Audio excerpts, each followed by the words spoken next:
Selamat bertemu kembali dalam pembelajaran kimia bersama saya Pak Bos di Pak Bos Channel. Kali ini materi yang mau kita bahas adalah materi kelas 12 yang juga sebenarnya sudah kita pelajari di kelas 10 tentang reaksi redoks. Pada video sebelumnya saya telah menjelaskan bagaimana cara menentukan bilangan oksidasi unsur di dalam senyawa.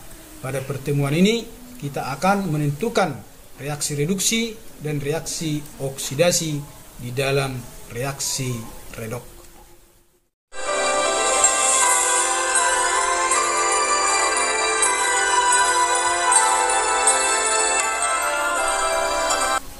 Reaksi redoks adalah reaksi di mana dalam satu reaksi terdapat peristiwa reduksi dan oksidasi. Tetapi dalam pertemuan kali ini kita hanya melihat setengah reaksinya dulu, di mana dalam satu setengah reaksi hanya dilihat berdasarkan penurunan atau pertambahan biloknya, di mana reduksi adalah reaksi penurunan bilangan oksidasi dan oksidasi merupakan reaksi pertambahan bilangan oksidasi. Jadi pada contoh soal yang 5 ini kita hanya melihat apakah reaksi ini reaksi oksidasi atau reduksi, artinya belum reaksi redoks. Karena saya katakan tadi, reaksi redoks itu di dalam suatu persamaan reaksi terdapat peristiwa reduksi dan oksidasi, artinya dapat dilihat perubahannya, di mana ada perubahan bilangan oksidasi yang berkurang atau yang kita sebut dengan reduksi, dan ada bilangan oksidasi yang bertambah yang kita sebut dengan oksidasi. Tetapi dalam soal ini kita hanya melihat apakah reaksi ini reaksi reduksi atau oksidasi. Yang pertama, tentukan apakah perubahan di bawah ini merupakan reaksi oksidasi atau reduksi. Maka yang perlu kita lihat sekarang adalah kira-kira siapakah yang mungkin berubah. Kalau oksigen itu tidak mungkin berubah karena ketentuan di dalam senyawa, di mana bilangan oksidasi O di dalam senyawa negatif 2, maka nanti O di kiri negatif 2, di kanan juga negatif 2. Kemudian hidrogen positif 1, seandainya pun ada hidrogen di kanan, kita harus lihat dulu apakah dia dalam senyawa. Tetapi sekarang di kanan tidak ada. Maka untuk melihat siapa yang berubah, tentunya adalah kita lihatlah S, di mana bilangan oksidasi S di kiri nanti berapa dan di kanan nanti berapa. Sebenarnya sudah kita cari ini di video sebelumnya, karena video sebelumnya kita telah menentukan bilangan oksidasi unsur di dalam senyawa. Jadi bagi yang belum menonton video pembelajaran sebelumnya tentang cara menentukan bilangan oksidasi unsur di dalam suatu senyawa, tontonlah video sebelum ini. Kemudian sekarang kita lihat satu persatu, ya. Dalam H2SO4, ya, kita tentukanlah bilangan oksidasi S. Kemudian juga nanti dalam SO2.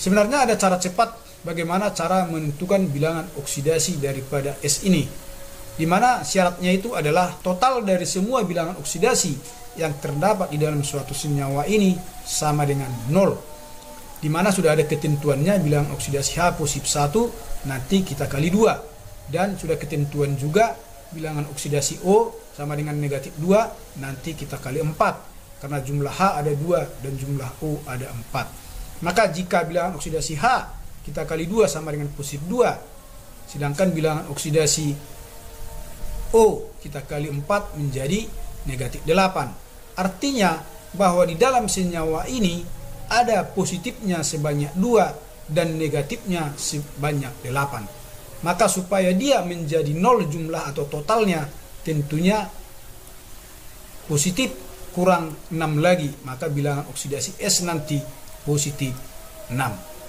Maka itulah cara cepat bagaimana cara menentukan bilangan oksidasi di dalam suatu senyawa. Kita totalkan semua jumlah positif dan jumlah negatif harus sama dengan 0. Sekali lagi, karena tadi hidrogen jumlah totalnya positif 2 dan oksigen jumlah totalnya negatif 8, maka supaya 0 tentunya S harus positif 6, atau kita katakanlah bilangan oksidasi S sama dengan positif 6.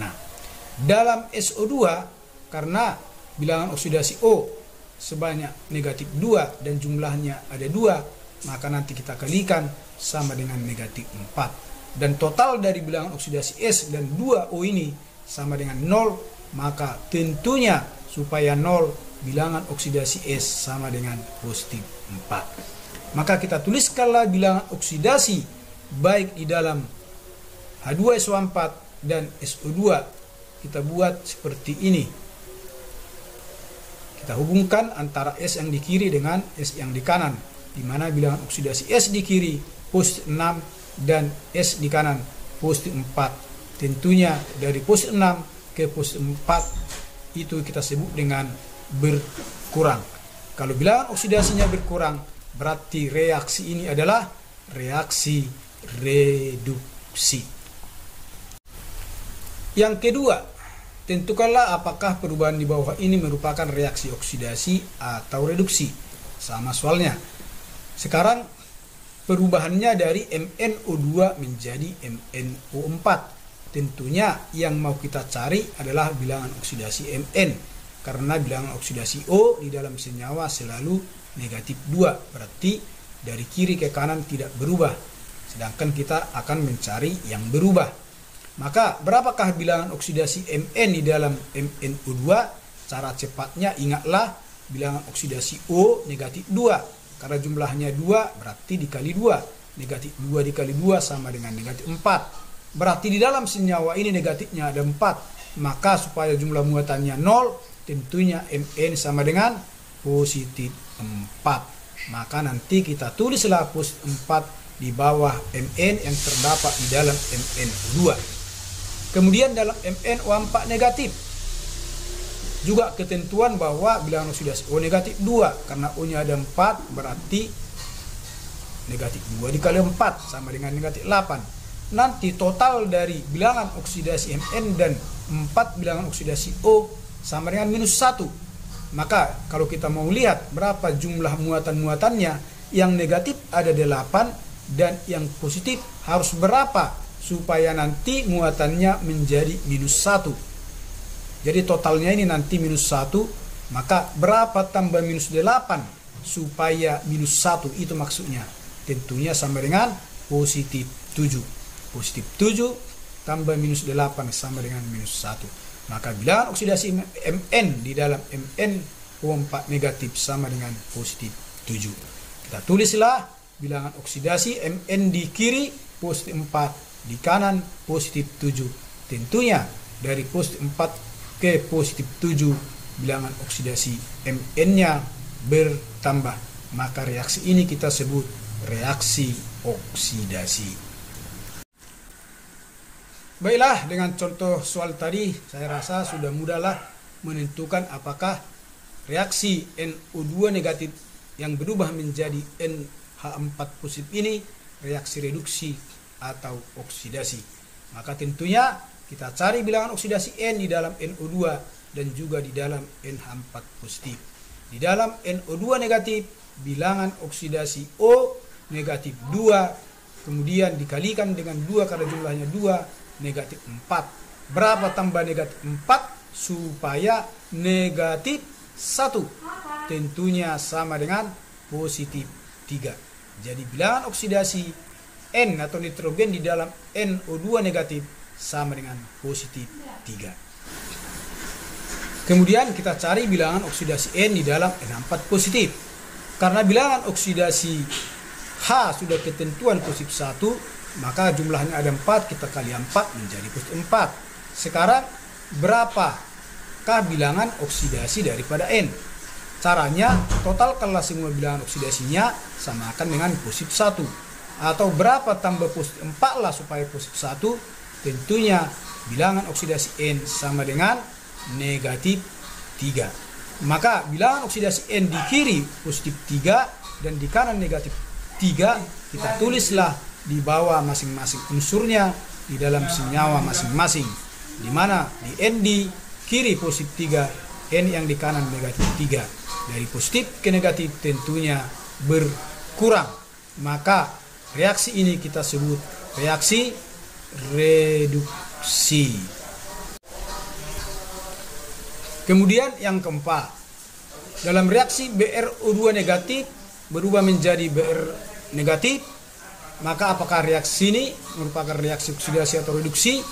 kita lihatlah bilangan oksidasinya. Dalam BrO2 negatif tentunya kita cari dulu bilangan oksidasi Br.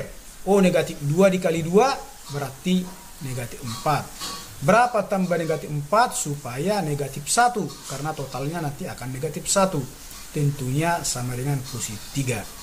Kemudian bagaimana kalau dia hanya berdiri sendiri, tidak bergabung dengan unsur lain? Seperti pada Br negatif. Nah, kalau dalam BrO2 negatif tadi totalnya yang negatif 1. Tetapi dalam Br negatif karena cuma 1, maka langsunglah muatannya itu menjadi bilangan oksidasinya.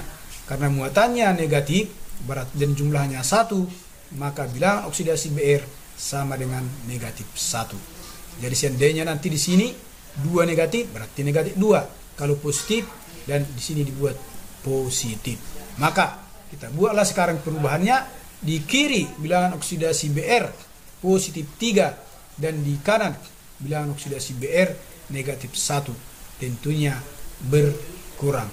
Maka reaksi ini kita sebut dengan reaksi reduksi. Baiklah yang kelima atau yang terakhir pada pertemuan ini. Apakah reaksi berikut ini merupakan reaksi oksidasi atau reduksi antara Cr2O3 berubah jadi H2CrO4? Maka seperti yang pertama sampai yang berikutnya tadi, kita cari dulu masing-masing bilangan oksidasi Cr baik dalam Cr2O3 dan juga dalam H2CrO4. Dalam Cr2O3 karena bilangan oksidasi O sama dengan negatif 2, jumlahnya 3 berarti dikali 3 sama dengan minus 6. Maka totalnya sama dengan 0 karena tidak bermuatan. Karena totalnya sama dengan 0, sekarang kita cari.